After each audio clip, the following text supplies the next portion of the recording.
Yeah, baby, come on. Niners host the Colts from Indianapolis. It's a beatdown. They're going to take home another brand. It's going to be ugly. But anyway, we welcome them to come in. DeForest Buckner's going to be in the house. Look for your Niners to get back on a winning track and take care of it. Hidden Podcast, we are back. Week 7, we got George on, we got Em on, we got me on. And this week, staying with our theme, we've got Matt Henss. He is Deputy Fire Chief with the Indianapolis Fire Department, and he is Emma's cousin and George's cousin. So is he a nephew to me? Yes. Yep. Anyway, on mom's side of the family. So he is in. We're following our first responder theme. So really interesting stuff with him. And then we also have Uncle Pat, one of my brother-in-laws, and Emma and George's uncle. So anyway, Pat is started as a third grade teacher. He's currently superintendent of schools in Burlington.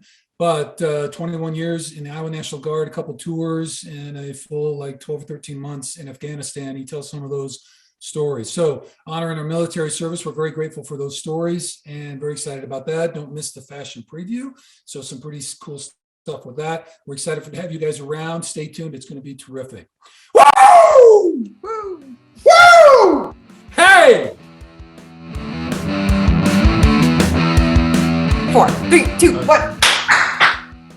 All right, Hidden Pros Podcast fans, welcome to week 7 of the 49ers season. We are super excited to be welcoming a couple family members, but also this week the Niners are hosting the 2-4 Indianapolis Colts. And so big shout out to the beautiful Buckner family, Ashlyn, DeForest, and their little nugget coming in. We can't wait to see them. So this week we are sitting down with Uncle Pat Coen. Pat is the superintendent of schools in Burlington, Iowa. He also served 21 years with the Iowa National Guardmember and 2 tours of duty in his experience. And we also have with us our fabulous cousin, Matt Henss, who was in his 26th year with the Indianapolis Fire Department. So welcome, fellas, to the show. Thank you. Also, just want to give a little shout out. Fabulous. The month of October is great for the Kittle family because their 2 little angels were born. George's birthday, my birthday, and it is National Tight End Day coming up. It's National Tight Ends Day, everybody. Make sure you mark your calendars. This Sunday. Let's ride. Let's ride. Okay, Uncle Pat, you can unmute yourself now. All right, Pops, why don't you do Pat's? No, George is doing Pat. Okay. I'm doing Pat? Yeah, nice. Uncle Fat, we got to let it go right. Uncle Fat. Whoo, baby. I've known him most of my life. Let's see, but I have to read his bio because they typed it. It's very long because you've done a lot of cool stuff, I guess. Well, Uncle Fat is a retired colonel of the U.S. Army, Iowa National Guard, having served 21 years, including 2 tours, one in Afghanistan, 2005 to 06. And before that, he was stationed in Germany in support of Operation Iraqi Freedom in 1991. He just recently announced his resignation from his current position as superintendent of schools in Burlington, Iowa. Whoo, let's go Greyhounds. You know you're right. That's right. Hey, he graduated from Iowa Wesleyan College with a bullshit in elementary education. The BS, sorry. He also holds a Master's of Science degree and a specialist degree from Drake University in Educational Leadership. Wow. That's impressive. He taught and coached for 10 years in Mt Pleasant, Iowa. He also served as a middle school principal, head principal of an alternative high school, and an elementary principal, and as superintendent of schools in Winfield, Iowa. Most importantly, though, Pat is married to my mom's sister, Jenna. They have 4 wonderful children, and Pat likes to wrestle Bruce when he gets drunk. We'll talk more about that later. That is the truth. True story. That is the truth. Okay, then we also have on Matthew, I need a nickname for you. Anyway, Matthew the Henss. Okay, so Matt is the Deputy Chief for Planning with the Indianapolis Fire Department, oversees the Community Risk Reduction Bureau, which is massive. It covers 2/3 of the city. I don't know, but it's massive. So listen to this. The Bureau is responsible for fire investigations, 911 calls, fire and life safety, public education, inspections, planning, performance and compliance, and emergency management liaison. Holy cow. Matt's been with IFD for 26 years, starting back in 95 as a firefighter. And then before getting to the planning chief, he served as firefighter, engineer, company officer, and executive officer, doing it all. He has an associate degree in fire science, bachelor's degree in management, and also has advanced training in leadership development and is currently working to complete his 6 Sigma Black Belt. I don't know if that's a cooking show or if it's some kind of taekwondo, but whatever. It sounds pretty impressive. I like it. Matt is also George and Emma's cousin through George's mom, sister, Ann. So anyway, we're super excited to do this family show. He's married to Raina, I'm sorry. Yep. Raina. And they have 2 kids. And so we want to welcome both you guys to the show. Thank you so much for taking time, because you're both very big, uppity up, powerful dudes. And taking time to be on the Hidden Bros podcast is pretty cool. So thank you. You're welcome. We got them fooled, Pat. Yes, we do. That's it. All right, guys. So let's take a little trip to the past. So growing up, Pat, you grew outside of Mt Pleasant, Iowa, and Matt, you grew up in Indianapolis. So what were some of your favorite things about growing up in Indiana and Iowa? Well, I'll go. For me, the best thing about growing up in Iowa is I met your gorgeously hot Aunt Jenna. Well, there is no answer other than that. I landed one of them Krager women. You lucky dog. No doubt. All right, Matt, what do you got? Yeah, but nothing like that. I'm going to go with, you said growing up here in Indiana, just, again, it's not the beaches, not the mountains and everything, but the 4 seasons, around here, pretty nice. Not too long, not too short. And again, kind of growing up here, I was always looking forward to, while we weren't back there in Iowa with everybody, those were like our big vacation, holiday, fun trips. It was, those were really the big special moments throughout the year. You waited till the next trip to Iowa.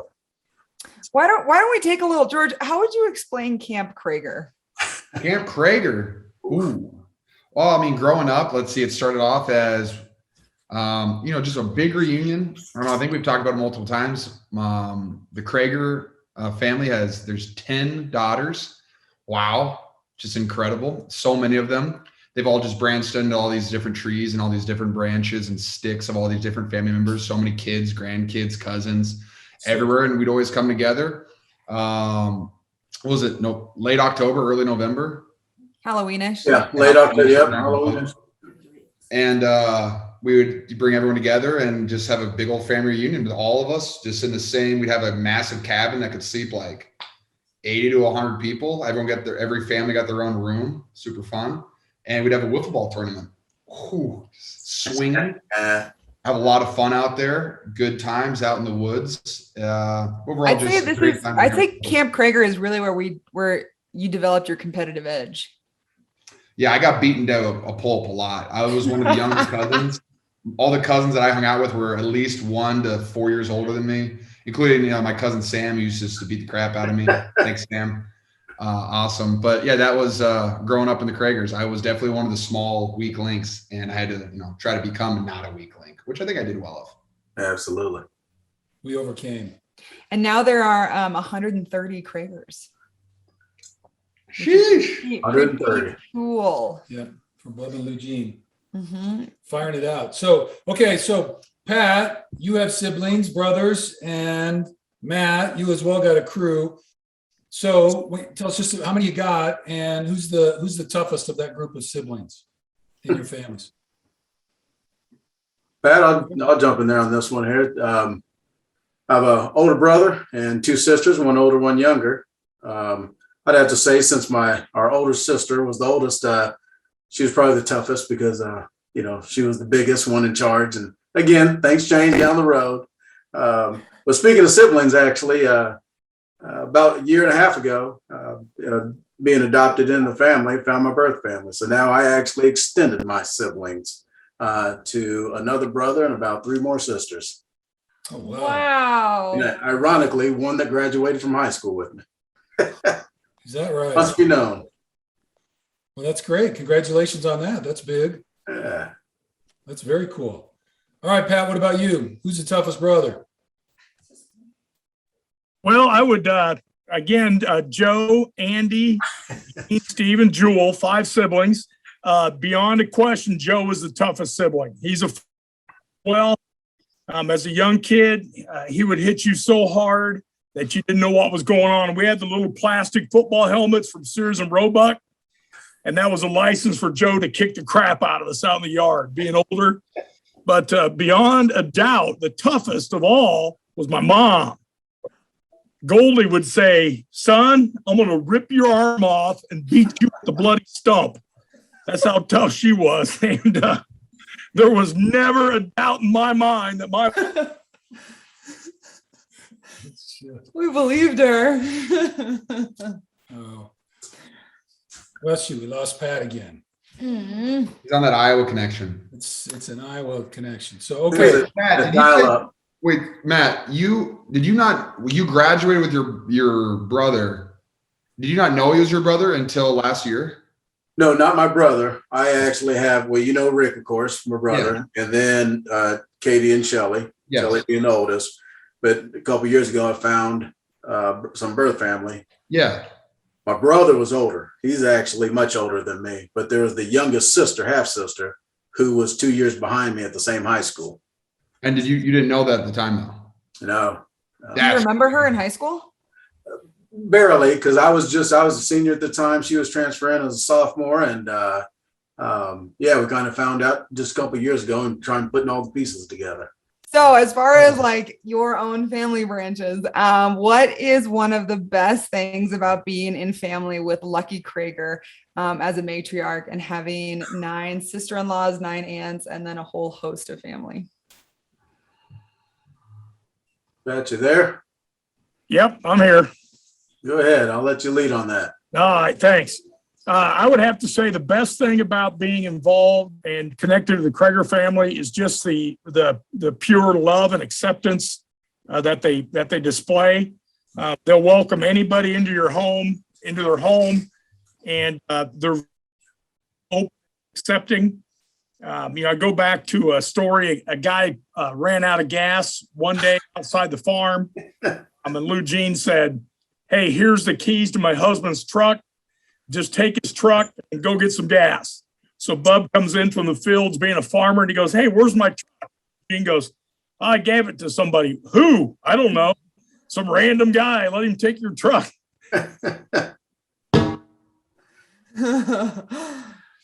that'd be Lou Jean.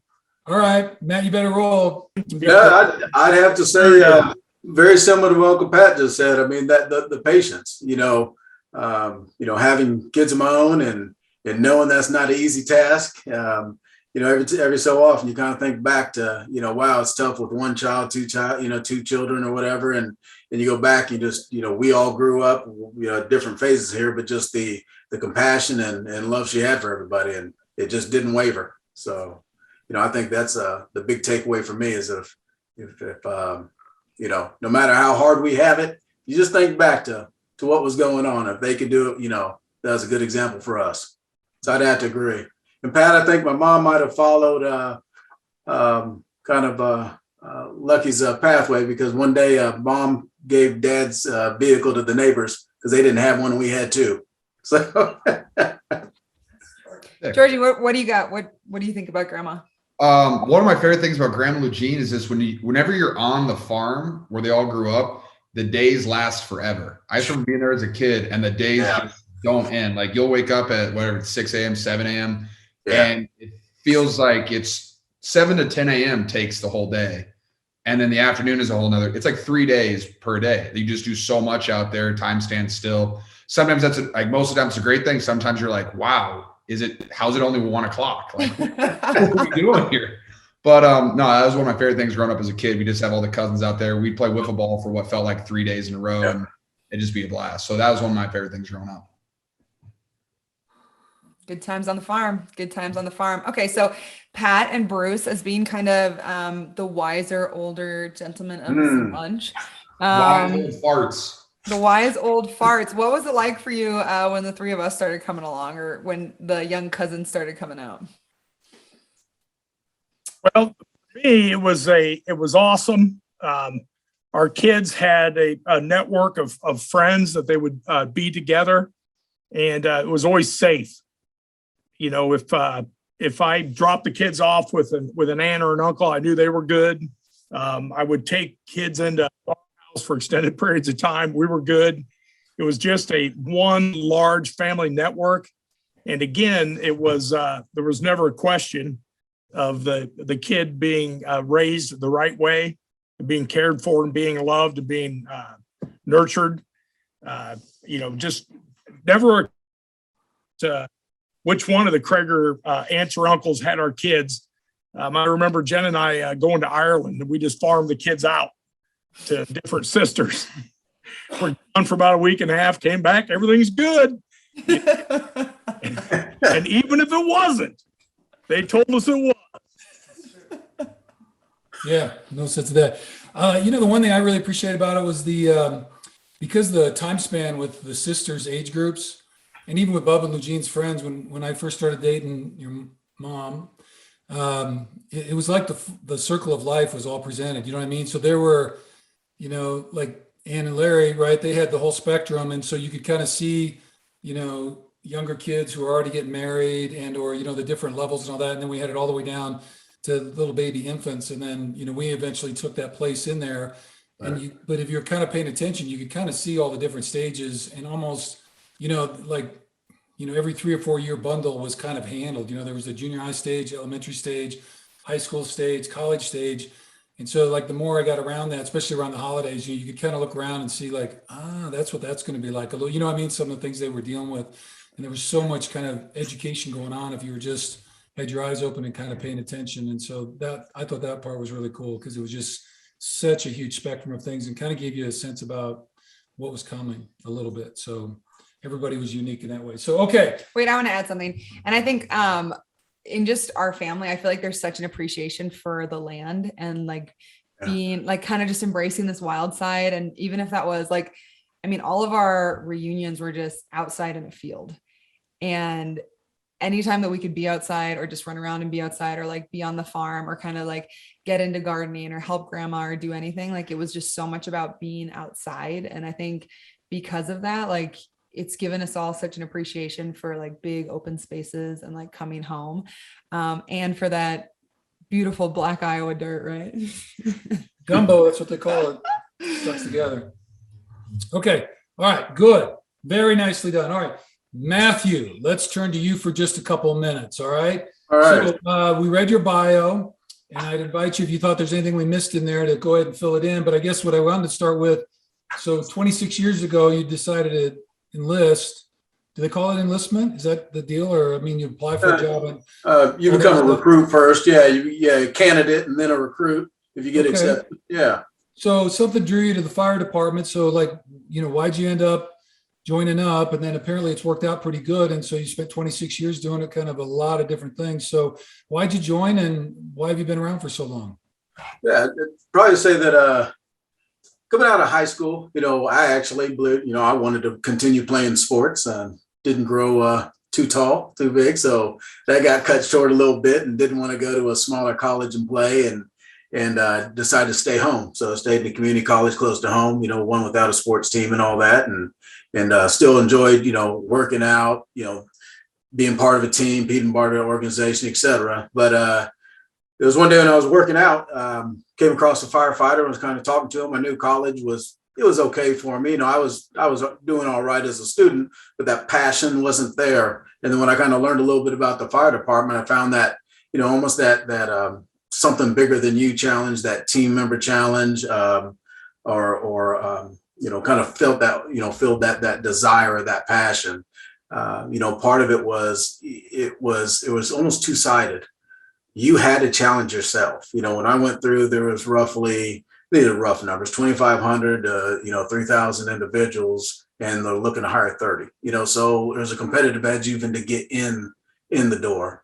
And being able to see that, being able to challenge yourself, kind of filled that void, allowed me to,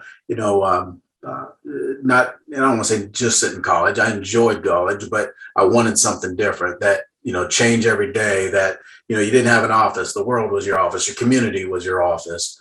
That's kind of what led me to that. And then also the point, like I said, the challenge internally, it was also external. It was about giving of yourself. And I know that kind of sounds cliche or, just, hey, I wanted to help others, but you're put in a situation that somebody or, needs help, or you got to mitigate a problem.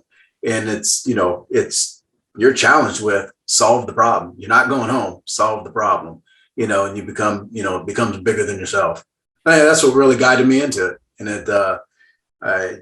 describe it as a passion. I'm sure I know everybody here, so I know there's been different passions into your life. So I think you know what I'm referring to. And when you get in there, it's kind of it's a calling, so you don't really tend to leave.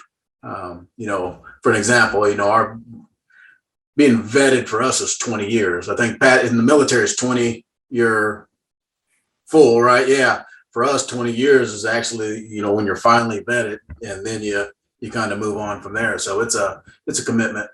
Yeah. So that's what led me. Hey, Matt, I got a question for you. Sure. Kind of random, but when you ever watch like firefighter TV shows? How incorrect are they? Yeah.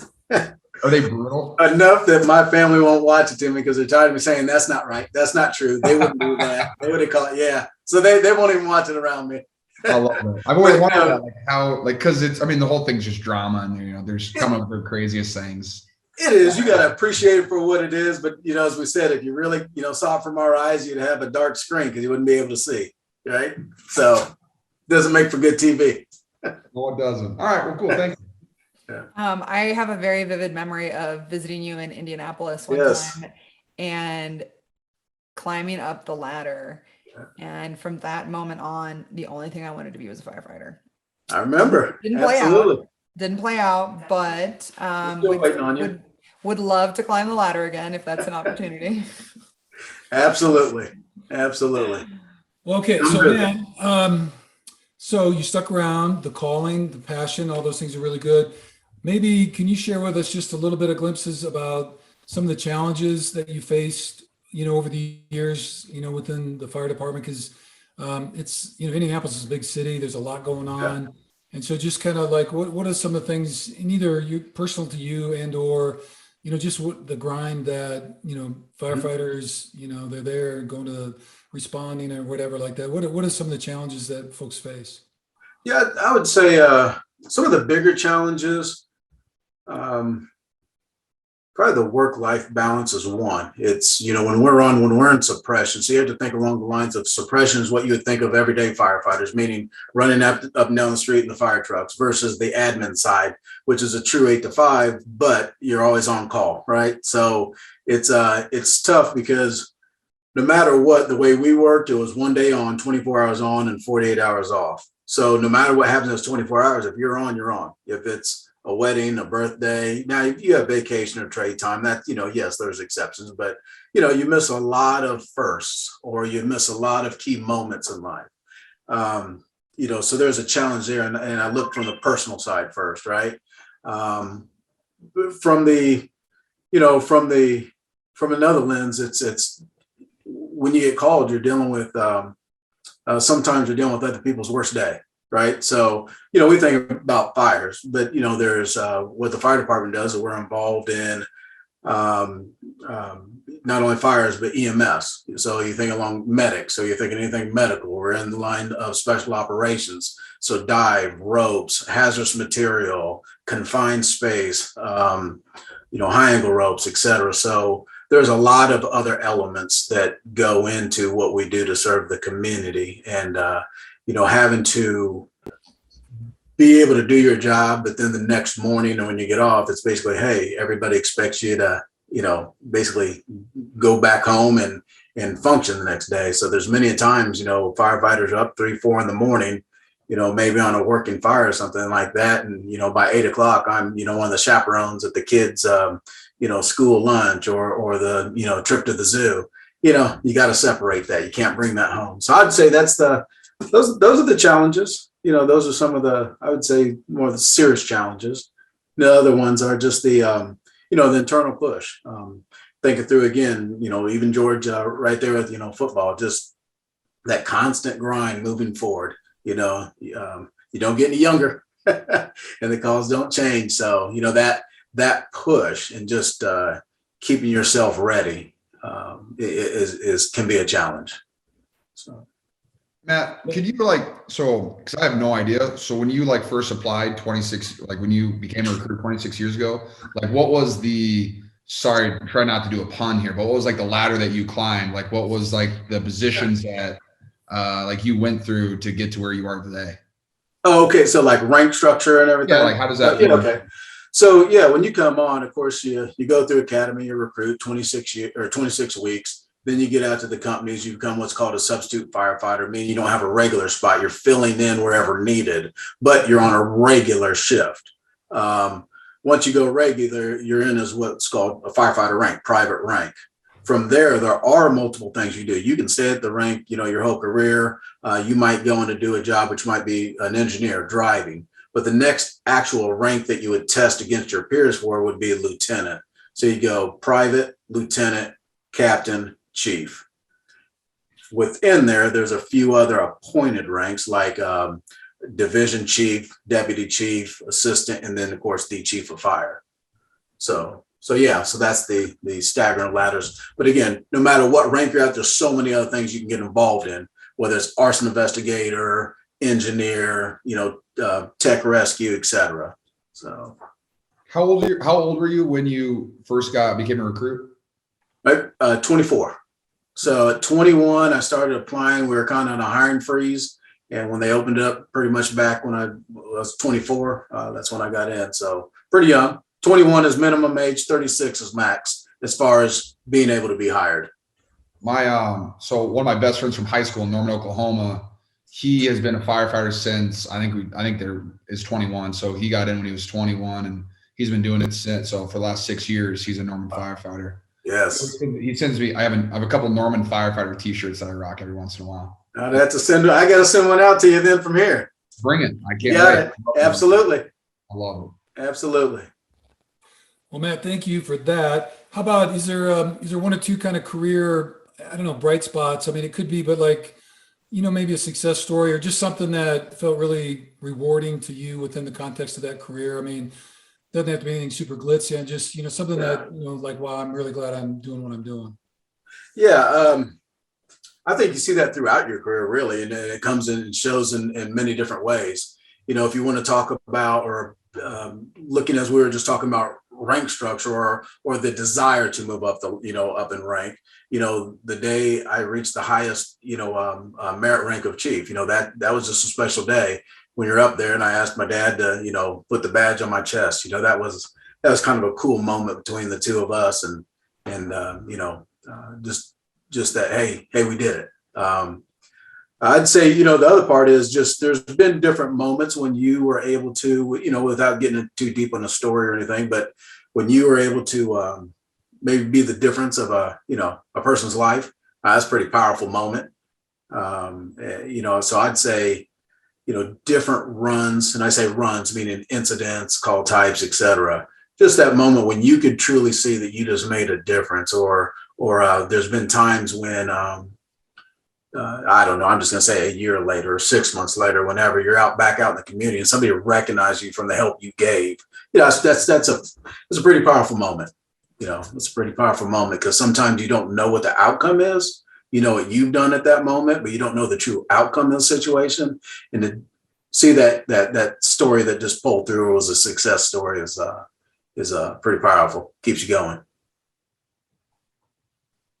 All right. Very cool. A local superhero. A local superhero. Okay. Is there anything else about the challenges that firefighters face? We were talking before we went on a little bit about some of the statistics and that stuff. I don't know if you want to share some of those kind of challenges or anything else you want people to know just about kind of first responders and some of the things that they're facing. Yeah, I would say that some of the challenges, kind of on the serious end of the conversation is while stress has always been a factor, in our lives, and police officers, military, et cetera, right?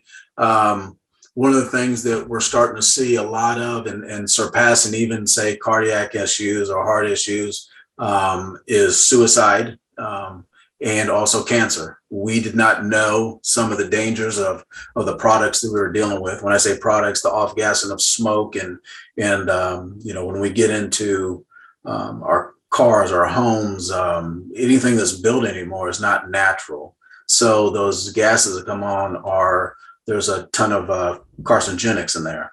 So we're seeing a number of people die at alarming rates in the fire service. I would have to say, just kind of statistically without getting deep into them, I think the last one I was reading that firefighters are 9% more likely to get cancer than than anybody else, than the general population, general community, and 14% more likely to die or pass away. So, we're seeing definitely a lot of issues here around the country. A lot of it comes from different, different products that we're involved in, how we fight fire, some of the safety measures that we took. That's even changing the industry. For example, when I came on, and even before me, of course, mark of testness was, your dirty gear, hey, shows you what you've been doing. And did you really have to wear that mask, or could you tough it out? And we're starting to realize that, that is leading to some of those outcomes. But the nice thing is, firefighters are becoming aware of that, and they're taking action, not only within the gear and the industries, and people are listening, and we're helping each other and setting up, ourselves for success to change that curve. But yes, that is something that we're dealing with right now. Okay. Well, cool. All right. Well, Matthew, thank you for that. Anything else? I don't want to cut you off. Anything else we didn't get to that you think is important? No, actually, I appreciate this opportunity. Going through this and being able to share with everybody. So, well, it's super fun to have you on. So thank you. All right, Uncle Fat, you can unmute yourself. Goofy. No, let me go. I am unmuted. You are unmuted. All right, Uncle Pat. So could you tell us about your journey into and through the Iowa National Guard? Why did you initially enlist July 1989? And why did you stick with it for so long? He's frozen. I think he's sleeping. Hey, Emma, it froze. Jenna's at the door to come in. I'm gonna go let her in. I'll be right back. Okay. You're good. I can edit it. I'll edit this. Perfect. See ya. Bye. Thanks, Pat. Thanks for coming. I'll be right back too then. Only Pat, right?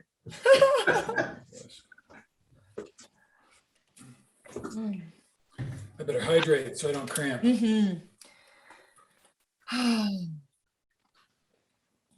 How many? What? What'd you say?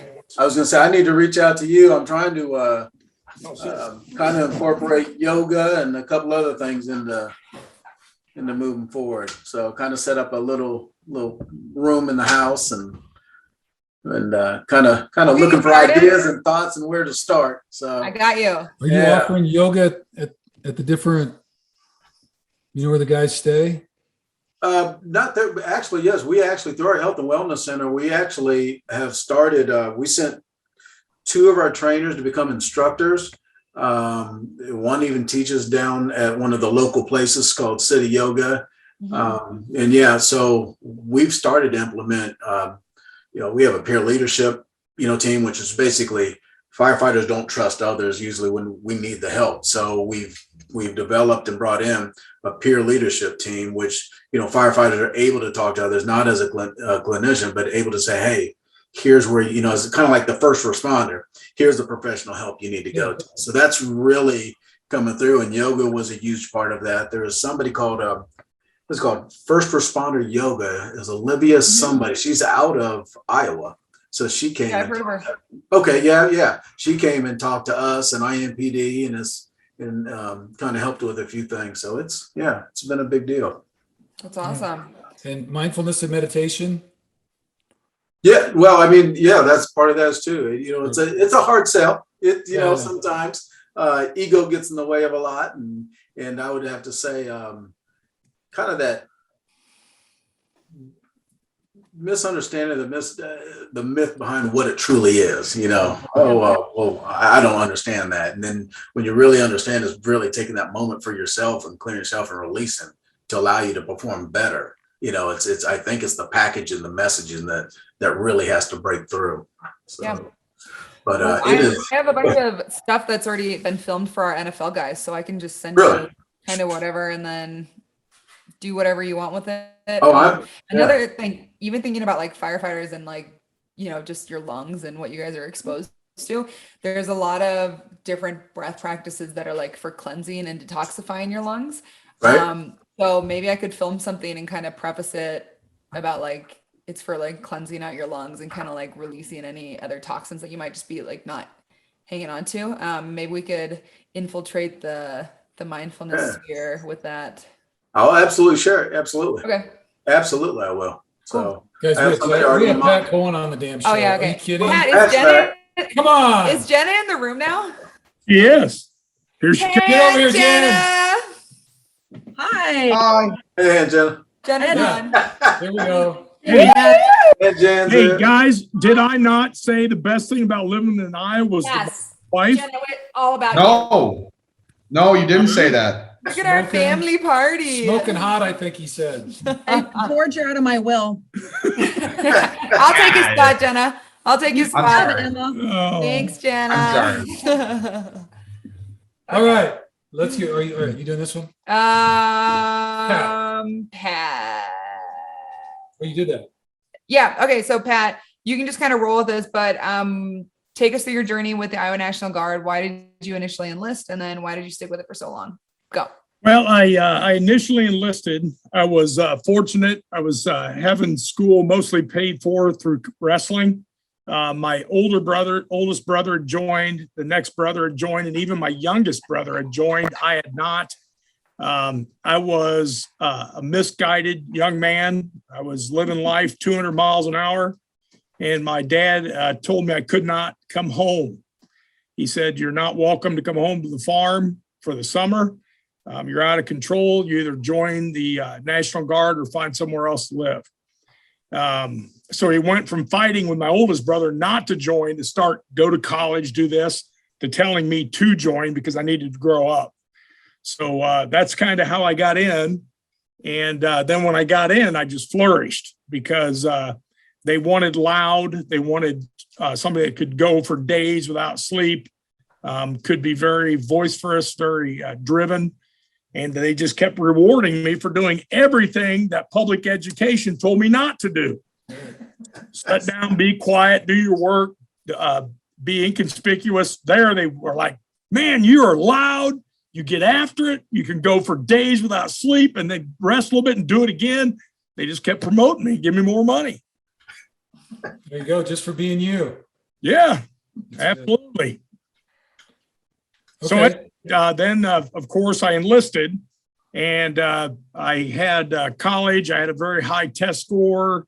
They invited me to officer candidate school. I went to officer candidate school. Again, I scored well. I got selected into the Army Corps of Engineers, which required a high line score. I soon found myself in school with people from West Point and Annapolis and some of your high-end schools. And they always found it very interesting. At that time, I was a third grade teacher.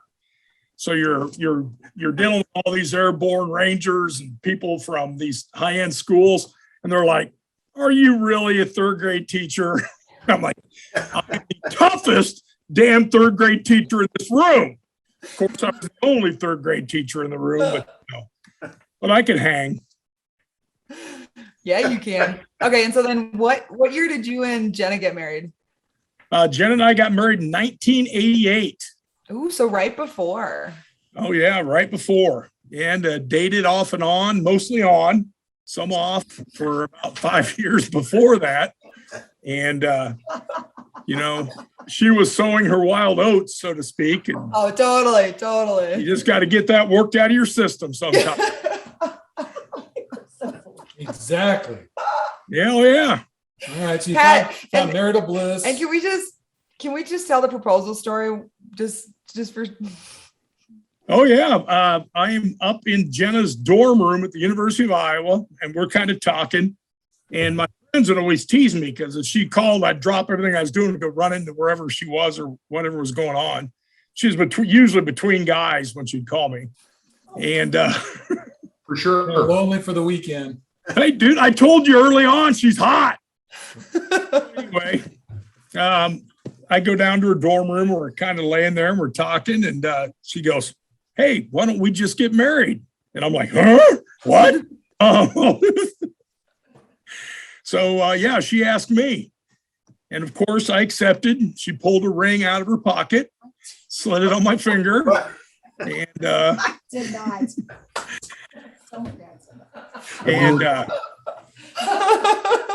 Well, that's kind of how He that keeps happened. looking over his shoulders because he's going to get hit in the head with a shoe.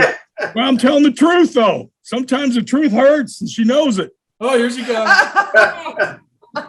But then, I'm listening. But then Dad called. Oh, I called Mom and Dad and said, "Hey, Pat's going to come out and visit you," because I'm going to do it the traditional way and ask him. Asked if we can get married, all that stuff. Even though I had proposed, and Dad said, "What is he going to come out and borrow money?" Kind of goes with it. Just a little bit. Oh, that was good. That was good. Oh, yeah. All right. Thank you for that, Coens. Okay. But again, she is hot. She's hot. She's so hot. So hot. She's so hot, Matt's going to send his firemen over here. I see some You're flames. unreal. The Greyhound's melting there in the There's background. some smoke back there, Pat. You better put a mask on. Okay, Pat. Right. All right. Take us through. Let's see. I think 91, you were in Germany for Operation Iraqi Freedom. A lot was going on with that. And then in 2000, you had the Afghanistan tour. So just whatever, tell us a little bit about that experience and kind of lessons learned and how it impacted maybe you and the family on your time away. Yeah, it impacted the family terribly. The kids were impressionable teenagers at the time. My youngest daughter, Lou, would have been a third grader, and Joseph was a little preschooler. I was selected to be a embedded advisor to the Afghan infantry. They brought in roughly 30 people, just physically ran you to death, narrowed it down to about 10. And then they shipped that 10 to Mississippi. And again, half marathons with rucksacks, climbing 10-foot walls, running through obstacle courses and getting timed. And I remember distinctly, I had a 22-pound plate in the front and the back, a helmet, my weapons, all my stuff. And I climbed over the 10-foot wall, and the young sergeant that was standing at the wall at the time, I was a new lieutenant colonel, and he yelled, "Hey, sir, come back here. Can you do that again?" I said, "Sure." So I climbed over that wall again, and he looked down, he wrote on his piece of paper. He said, "Hey, sir, you're the first over 40s guy to climb the wall with all your stuff on." So just that ability to be extremely physical and mentally tough, and then I got in country, and right away, a gentleman had gotten himself in trouble, and he was on his way to Fort Leavenworth, Kansas. And they called me and said, "You're going out and taking his slot." And I was very candid with the gentleman. I said, "I have never been trained to do that type of stuff." And he opens up a folder, Marine Corps 1-star, and he's going through it. And he said, "Well, it says right here, you can climb the 10-foot wall. You're not afraid to tell people to go to hell. And you're a middle school principal. What more could we ask?" Best job interview I was ever on in my life. So that's how I landed the job as the team chief of Embedded Advisory Viper. And we were on the Pakistan border in Kunar and up into Nuristan. And we conducted interdiction missions against the Taliban and Al-Qaeda. And we had 611 Afghan infantry. And the 8 Americans were the people that trained them, fought with them, and then we could call in the artillery, the aircraft, that type of stuff. So it was a difficult time, and you look back on it, but it's also a great time in life. Of course, I made it home with all my body parts and not being wounded. It was a time when that you did the best that you could with what happened to you that day, and just best of friends, people that call me still. I had a guy that called me every Christmas Eve. Christmas Eve 2005, they're trying to kill us. They're dropping, I think it was 130 millimeter rockets at us and shooting at us with heavy machine guns, Discas and PKMs, and And the next morning we got up and it's Christmas Day, and that was the only time I really got worried, because you don't want your family to be notified that you got killed on Christmas. You know what I'm saying? So we made it through that. And the next day they call up and they said, hey, there's an aircraft, sir, wants to land. I said, well, who the hell is it? They said, we don't know. Okay, so we pop smoke, aircraft landed, rotary wing, and out jumps a command sergeant major. I don't know him from nothing. And he's holding a warm apple pie, and he hands it to me, and he reaches in his pocket and he sticks 8 forks into the pie, and he puts his finger in my face and he says, you're doing God's work. Keep it up. Jumps on the aircraft, flies away. My team and I stood there, in a mud hut and ate apple pie out of a tin with forks. And the crazy thing is, it was still warm. I'm like, how in the hell did he get a warm pie from Kabul or wherever all the way out there to the border? He must have had it set in, a warmer on the aircraft or something. But just the strangeness of it all, but some great things. And it's a time in my life I'll always look back on and feel fortunate to have made it through it in one piece, and feel fortunate in that I was able to work with such great, dedicated individuals to accomplish what we were doing. Coming home was tough. The hot wife that you just saw in the video, her heart's golden. I struggled coming home. Shit, I had 8 wrecks the first year I got home, because over there they're trying to blow you up with stuff, and I was literally hitting people with my personal vehicle. And small town in Iowa, every police officer knew where I'd been and what I'd done, and they just kept going, "No, it's okay, Mr. Coen. It could have happened to anybody." Yeah, anybody could have rammed a car with their pickup truck. And then I remember. We were going somewhere and Meyer was just driving, but all of a sudden I'm like, Meyer, don't get boxed in. Drive through the parking lot of the gas station. I'm not saying it very nicely to her. You know what I mean? It's like, Pat, you don't have to, Jenna's like, Pat, you don't have to worry about getting boxed in. You talked earlier, Emma, about 10 women and the Krager women and their strength. We were taught, you don't look at women, you don't acknowledge women. They all had burqas on. They would run to the corner of a room and put their face in the corner of the wall and squat down. 50% of their intellectual potential was being thrown away. And it was very difficult for me, having been raised by my mother, who I said earlier told me she would rip my arm off and beat me to death with it. My mom was the god of the house, and you didn't cross her. I married Jenna, her family, all women, strong women, educated women, professional women. And it was very difficult for me to see how the women were treated with the burqas and the fearfulness and the beatings and those type of things. So there's a lot there, and I could keep talking, but I really won't, because I know you only have so much time. But it was good to come home. Flew into Fort Stewart, Georgia, and spent time down there. Jenna came down, and then we came home, and of all things, the Vice President of the United States is going to be there. So they literally say, here's your family that you haven't seen in a year. You got 5 minutes with them, and then you need to go into this holding area with the Secret Service, and then they're going to brief you. So you have to stand on a stage with the vice president in front of you, and he's, politicizing, and you're standing there. On the other side of the fence is your damn family. It was just, it was a very apropos way to end a very apropos deployment, where you just never knew what crazy thing was going to happen next. And you just had to do the best you could at that time with the information and the abilities that you had. And that was finally ended after the vice president got done talking, and I was able to spend time with my family and get my shit and go back home.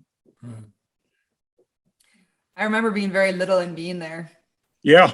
Yep. Very little. Just like hanging on to everybody's legs. Yeah. Well, But it really gave you a clear perspective on what's important. You know, we came home and America, pets were dying from poisoned dog food from China, and everybody's going batshit crazy over that. And I remember trying to get my mind around, but wait, there's people dying. But wait, there's children dying. You know, and in the United States, we're all worried about our dog food and our puppies. You know, and it took a little while to get that. You know, the really loud rap music, you know, the boom, boom bass, it made your body shake like close explosions. You know, that was hard. Fireworks were hard. You know, and just, you know, looking down an alley, a middle schooler ran away and I'm going to get him. So I turned to go down the alley, ran down, and I'm thinking, shit, I don't know if this alley's secure. You know what I mean? And you got to remind yourself, I don't have to worry about this alley being secure. You know what I mean? That type of stuff, waking up and not knowing where your weapon's at. You know what I mean? Feeling for it real fast and thinking, wait, I don't have to feel for my weapon. You know, I'm back in Iowa, you know, those type of things. But again, I was blessed with your Aunt Jenna. She stuck with me, helped me get through a bunch of shit, and then get calmed down and got back to my life. I will say this, this weekend, I was a keynote speaker at a 52nd reunion for a Vietnam infantry battalion. And a good friend of mine, Phil Ross's brother, was killed in Vietnam, and it was at their farm. And this is the last reunion they're having because they're dying in droves from Agent Orange, much like Matt was talking about. And I was able to talk to them and explain just that generational transference of experiences and knowledge. I had received that from a World War II veteran before I left in 1990. And then I'd received it from a Vietnam veteran before I left in 2005. And just spending time with them and them understanding that I understood them and they understood me. And I was just there with people that had a common bond. But again, like Matt said, if you need help, get it. You know, those type of things. Stay away from the drugs, stay away from the alcohol, and seek out people to talk to. Yep. Because we can't pass on generational wealth and generational knowledge if we're not here. So even if you feel like you don't have a purpose, you just haven't found your purpose yet, or your purpose hasn't found you, because it is there and people do need you. Well, and Pat, we're talking generational. We also don't want to pass on generational trauma. You know what I mean? And so it's good to, you know, work, and it's a process and it's not easy. I don't mean to simplify anything, but to do that help just so that, you know, you're passing on the things you do want to pass on and not those other things. You can share the stories and do all that, but hopefully in a life-giving, healthy kind of way that, you know, is producing outcomes you want to get to. So, all right. Well, Pat, I just want to say, I really appreciate you sharing that. I know it's been a difficult time, and I know it continues to be a part of your life with some of, you know, the soldiers that you fought with and have come back and those kind of things. So we appreciate you telling that story. I do have to ask you, I was reading through the list of all your awards, and you know, I'm not very military, so I don't know all those guys. So I listed the Meritorious Service Medal, Bronze Star Medal, Afghanistan Campaign Medal, and then it says you're inducted to the U.S. Cavalry Brotherhood of Combat Spurs. And so I'm really curious about what a combat spur is, because I'm not sure. It's golden spurs, and you get golden spurs, and it's for valor in combat. This particular story is, and I told this to the Vietnam vets, and they absolutely loved it. I'd been sent on a lot of missions, and I had done my share. And there were people back in the rear in Kabul who hadn't.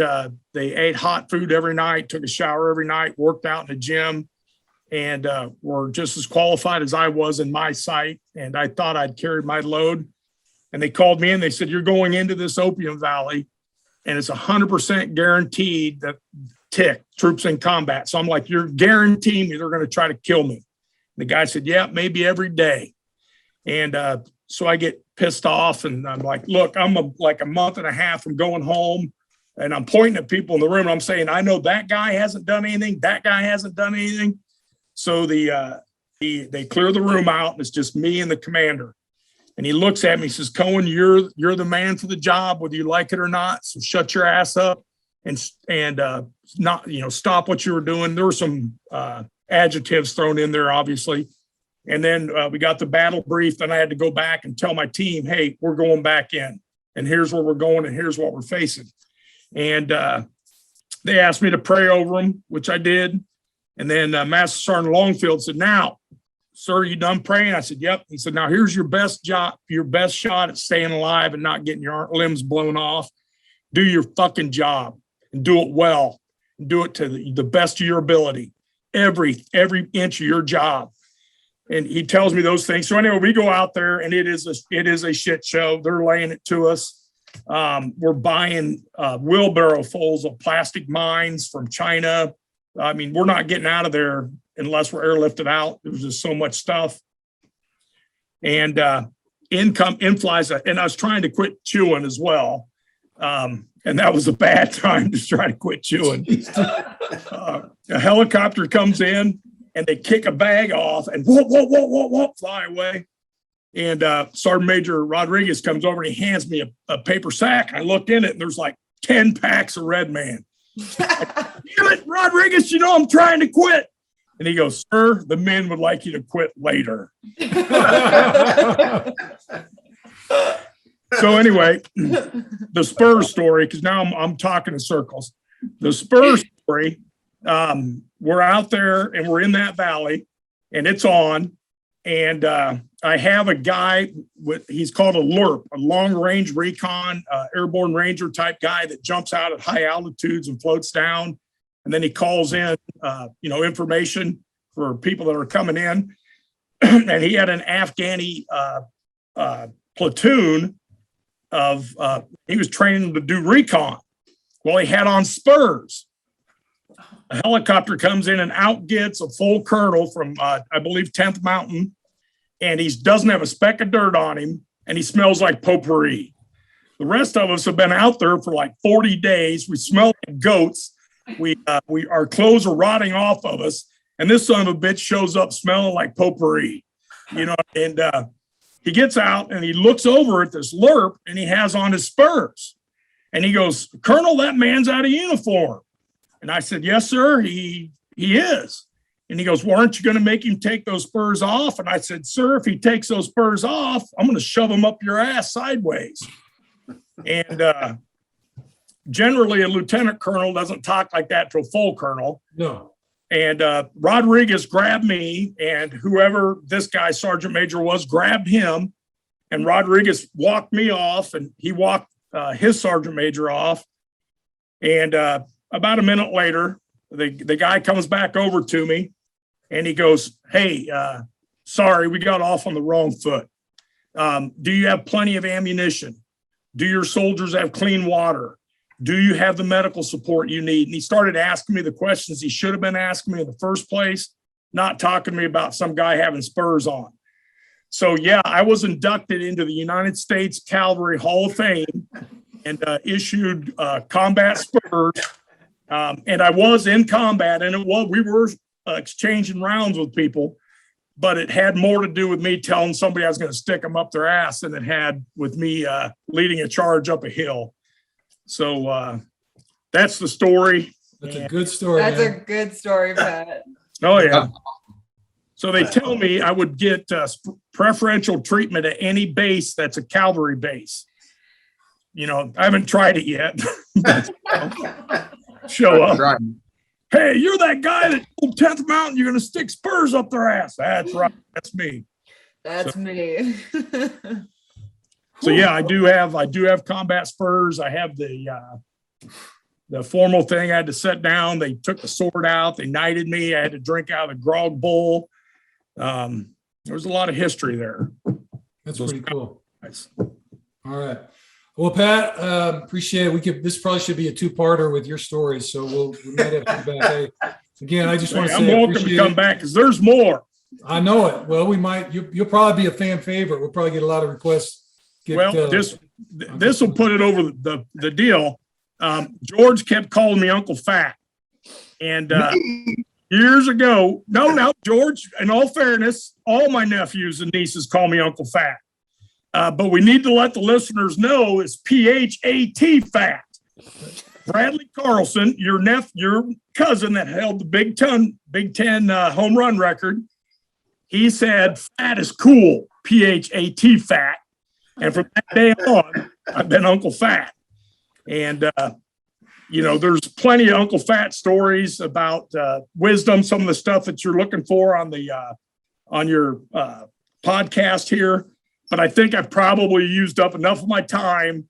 I'll have to come back later and give some Uncle Fat wisdom.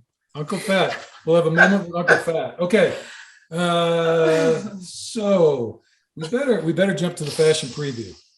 Oh yeah. Well, can I just go? Yes. Yeah. Why don't you? Okay. Back to the Uncle Fat part. Jenna and I bought land down by Oakville, Iowa on the Iowa Slough. And the reason we did that is we want to make it the cabin originally, they were like, hey, Uncle Fat's cabin. Lucky Eugene, it's going to be Lucky Lodge. ooh. We already designated the lodge is going to be Lucky Lodge, but then we're going to have Uncle Fat's Beer Shed.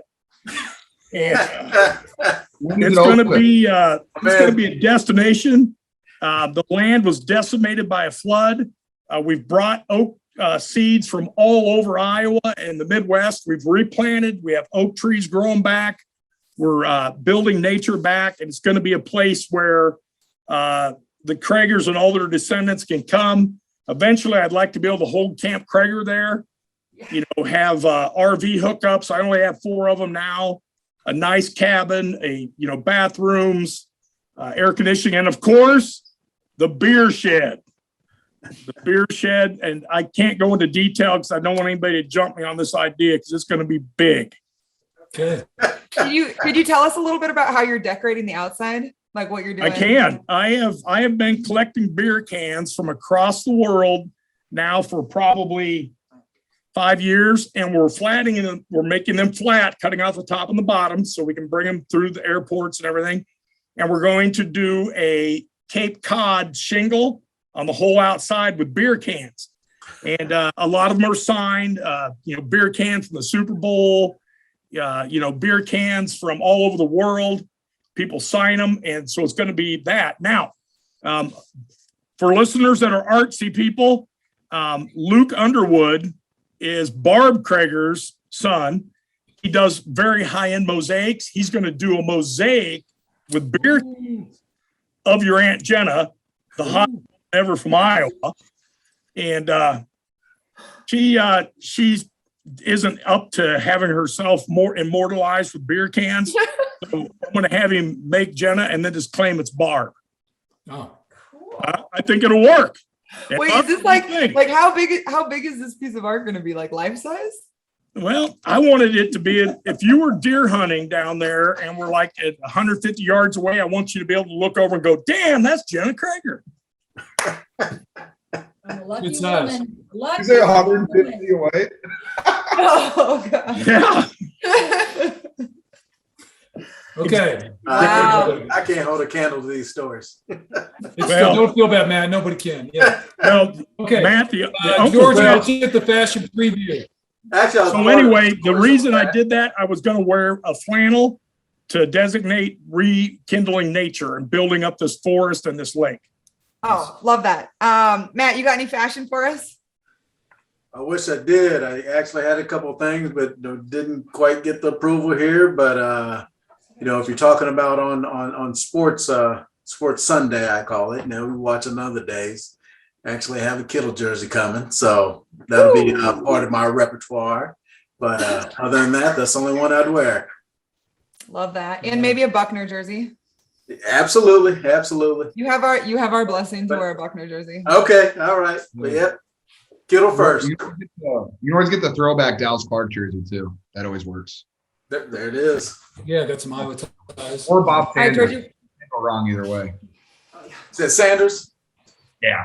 Yeah. Oh yes. All right, my fashion preview. Let's see. I'm going to talk about sneakers. That's what I'm here for. These are sneakers. It's Halloween. I like the orange, green, kind of pumpkin-y, nice bottoms. I just got these. Big fan of them. I'm a big fan of the Dunk lows right now. I'm a big sneakerhead, Matt. I don't know if you knew that. I love sneakers, especially Nikes. Tyler is too. You have to let him know. My shoe closet is growing substantially. I'm going to take credit of having the best sneaker collection on the team.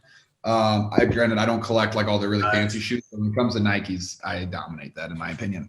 But as my fashion segment, one more thing. I'm wearing a new t-shirt. It's called Ginger Roots. It's a band that one of my good friends and former teammates, Eric Magnuson, is the manager of. Oh, hi, Deanie. You like them, don't you? Deanie's here because I'm eating a sandwich right now. But wearing their shirt, giving a little support to them because they came up with some new music. I'm a big supporter of that. So, I will vouch for this. Like, I follow great music. Oh, Jan follows them too. Yeah. Good. Very impressed. It's reggae music, and he's a 6'5" off lineman. He was 330 pounds when he played for the Raiders. So he's a big dude. And now he's a manager of a reggae band in San Diego. Awesome. I'll look him up. Awesome. Absolutely. That's my fashion segment. But yeah, also Matt, none of us have any stories to compare to Pat because he tells them so well. That's what it is. He could tell you an interesting story about him going to the mailbox and it'd still be better than anything else. So annoying. I'll say my best ones, Pat, were with you. I'll just say the fishing trip at night when we had the family reunion out on the island. I don't know if we can get into that one. And one thing you never do. Unmute yourself. Oh, Pat. One of the right. That was an adventure. And the other one was which you probably still catch some for it is what was it? Church service right before Christmas. Pat and I decided to go get a workout in right before we had church over at we missed Lugene's service. We missed church service. Hey, sometime, George, let me tell the story about Matt and Rick and Gunport, Illinois. That's what I was waiting to hear back on. And that was the third one. I don't know if I can talk about that one, but yeah. Oh man, those three I think have to. Pat tells me the best, but I get the pleasure of. You might have to do a part two. Fan of all of them. We'll have we'll let the fans vote on which story they want Pat to tell. There you go. Choose Pat has to tell that, and we'll release it. Okay. And then, hey George, so throw in Uncle Fat getting kicked off the bus, and you can throw in Uncle Fat always be smarter than a chicken. Which over the years has been a little challenging. Right there. Are you smarter than a chicken? Smarter than a chicken. It's a great story, and you'll get it because it has to do with working out. Yes. I ain't smarter than a chicken. I got 3 degrees, and the chicken's 0. It doesn't prove anything. Doesn't prove a thing. No, it doesn't. All right. Okay. We're going to skip football. All we know is that the Niners are 2-3, coming in off their bye week, playing the Colts, who are 2-4, beat the Texans last week, 31-3. So is what it is. And Matt's from Indianapolis, so we're thinking he's kind of a Colts fan, and we're big DeForest Buckner fans, but hoping D-Buck doesn't have that big a day. And we're looking for the Niners to get back on track and get rolling. So that'll be good. Matt, you want to say anything about the Colts? Yeah, I'll tell you what.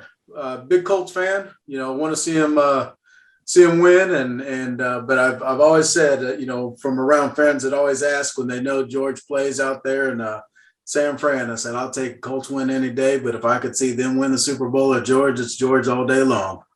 So there is no question.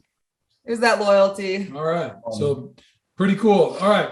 Then I just want to wrap up. So you guys both talked about in your professional lives about passion, community service, giving back, all those kind of things.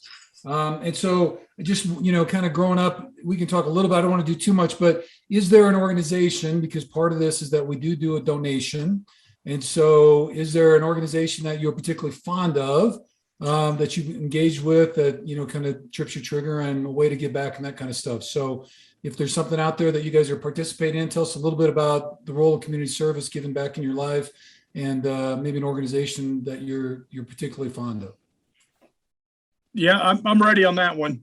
We have before and after school programs. every public school has a degree of humanitarian mission. Some public schools, humanitarian mission is large. Where I work right now, high poverty, many homeless children with they don't know where they're going home at night. Those type of things. It is a great mission, and I'm after it. So any donations for us would be for the before and after school program, and then with Club M, where we match high school kids up with younger children as mentors and help them understand the importance of being on time, being respectful, and doing their work, and how those things and dedication will lift them up and out of the poverty and the chaos that sometimes plague them throughout their experience in our school system. Okay, so Pat and/or Jenna, when you guys, you'll send us all the links for that kind of stuff. We'll have that all in the show notes. And if anybody wants to do a little something in Burlington, Iowa, it is a high need area. And we're really proud to make a donation to the after school program. And so we'll be glad to help on that. So Patrick, thank you. And then Matt, what do you got going? I'd say a lot of probably the community service I do really runs through the fire department. When you look at one thing like my bureau is community risk reduction, right? So you're looking at the prevention side of, fires, incidents, mitigation. So we have a non-for-profit in our department called Survival Life, and that's bringing in kids from around the community at multiple ages, that will go through different training, learning exit drills in the home, or learn about, how to call 911, their address, et cetera. And it's all taught at different age levels, and it builds upon itself. That's internal. So the other thing is St. Florian Center. As a firefighter, when I came on, Chief Williamson had started St. Florian Center, and he looked at some of the communities, underserved children, and what they've done is gave them a voice, taught them about character, pride, honor, respect within yourself. Again, they teach through the levels of age all the way through young kids, and given mentorship, big brother, big sister type interactions, summer camps, dealing with the resource needs, all the way to when they become, young adults or teenagers, setting up for mock interviews and coming into, fire headquarters and asking others to, hey, can you interview this individual? They have to come dressed, they have to be, proper. So I think that's been going on since, I think, 1992, and he's still going strong. And it's, many years when it was, him and a few others just pulling that along, and it's just been a huge success. So I'd say those are the two, first two that I look at right now that I think are special to me and special to us here. That's great. So same thing, Matt, if you'll send us those links, we'll keep them in the show. And then hey, Bruce, put that. Yeah, Pat. Sorry. Hey, November 9th, the Art Center, November 19th, the Art Center of Burlington is having a fundraiser. I, Uncle Fat, am one of the celebrity artists. Ooh. I developed quite a package, part from your wife, Jan, and her photo of her father's hands holding that dirt. So if anybody's wanting to purchase the artwork that I create and the total package that I'm putting together, I'll send you that information as well. It's for a great cause. It's for the Burlington Art Center. Okay. 19th of what month? Of November. November. Okay. Eleanor, one of the Emma's cousins, is going to be helping me. So I've got a team. So here's a chance to buy some great artwork and a couple bottles of whiskey. Oh, good. All right. All right, guys. Well, as we start to wrap up, something that we always like to close with is, where is the hope? So, Matt, let's start with you. What's one or two things that give you hope, and anything else you would like people to know as we start to close up? Oh, what gives me hope? I would say that your perspective is your reality, and the cool thing about it is it's your choice. So no matter where you are, what's going on, that always gives me hope that I have that choice. I do have a choice. Might not be the outcome I want, we want, others want, but that's where the hope comes from. Whew, that fits That's right awesome. in, man. Excellent. All right. Woo. Choose your reality. That's it. All right. It's your choice. Uncle Fat, something gives you Well, hope. yep. Thanks for asking, Emma. That is a great question. And without doubt and with no hesitation, every day I work with the youth of America, and they give me unlimited hope. Every day they're showing me just how awesome they are and how great we have hands to put in. An example, you see that right there, Emma? Mm-hmm. A little boy was doing show and tell. I walked in, and he had been to Florida, and he had his shells, and he goes, my grandma helped me find these. And I said, you know what? I have a daughter that lives in Florida. And he goes, you do? And I said, yeah, my daughter, Lou. He reached into his little bucket and he handed me that. And he said, Mr. Coen, keep that on your desk. It'll remind you of your little girl. Oh, Wow. The kid's 6. For God's sake, he's 6. But he knows how to touch somebody's heart, how to care about other people, how to nurture and those type of things. So I get hope every day. My little students. Woo, Georgie, what do you got? Well, first off, Pat, I thought you were going to say what gives you hope is your hot wife, Jenna. That's what I Thought you were going to say that. thought that's where he's going. Also, I'd say my hot wife, Claire, gives me hope. But on top of that, just talk a little football. Yeah, Kiki.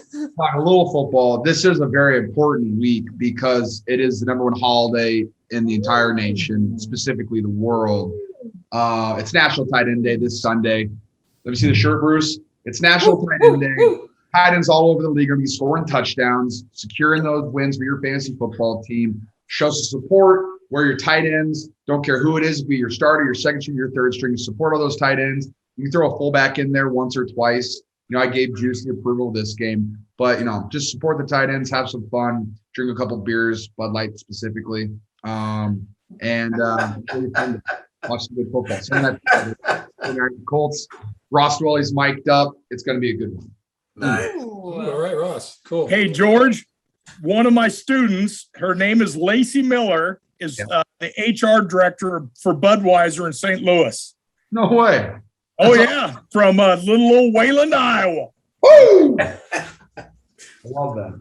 Wow. When you Christmas, kids give you presents, coffee cups, and ties. Her dad and grandpa were the president of the Iowa Beef in a box of steaks. I almost started crying. That's good stuff, man. Nobody wants a damn coffee cup. Give your teacher steaks. Damn right. All right, what do you got?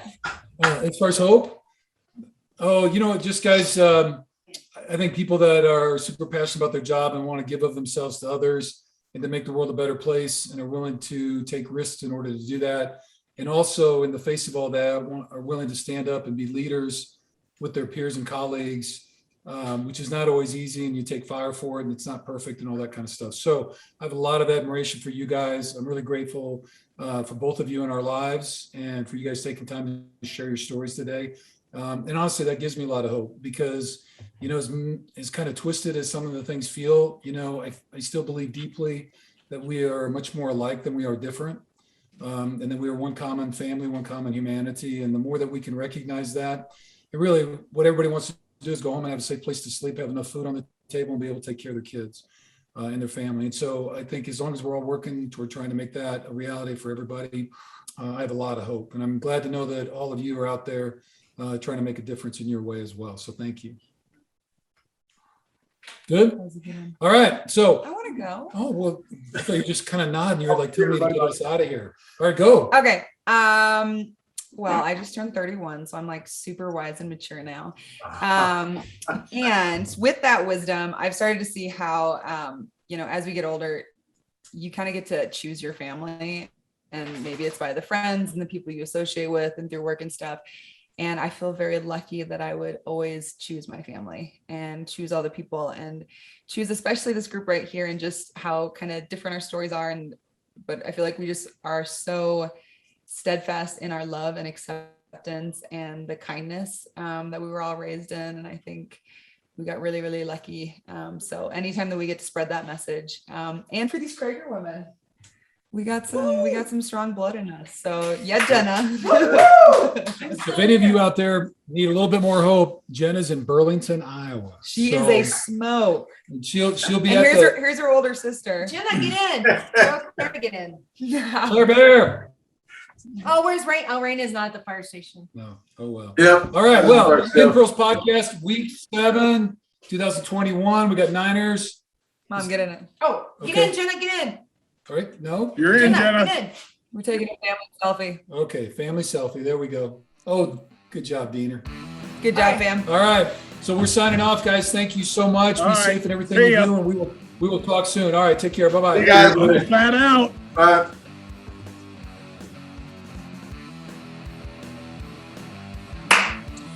Thank you, everybody, for sticking around for that episode. Definitely one of our favorites. Love being able to bring a little bit of Krager energy, strong family ties. And so thank you guys for sticking around and watching that. If you want to support or get involved with any of the organizations that we talked about, I will have those listed in the show notes. And that is always appreciated. If you guys end up doing anything, tag us, let us know. This community means so much to us. And so we just want to say a big thank you. If you would like to get involved with our community a little bit more, we are on Instagram as Hidden Pearls Podcast, Facebook, Hidden Pearls Podcast, and TikTok as Hidden Pearls Podcast. And then on Twitter as Hidden Pearls Pod. You can tap into anything with George. If you want to participate in an Ask George question, you can do that by sending info@Thunderbird Performance and email with hashtag Ask George in the subject line. And then, as always, National Tight End Day. And if you want to, if you have it in your hearts and your time and your schedule, and you can leave us a reply on or a review on Apple Podcasts or any of the other podcasting platforms, that means the world to us because it helps us to extend our brand and our message. So with that, just want to say thank you guys so much, and we will see you next time. Go Niners. It's kind of like that. You got to record that. That was recorded.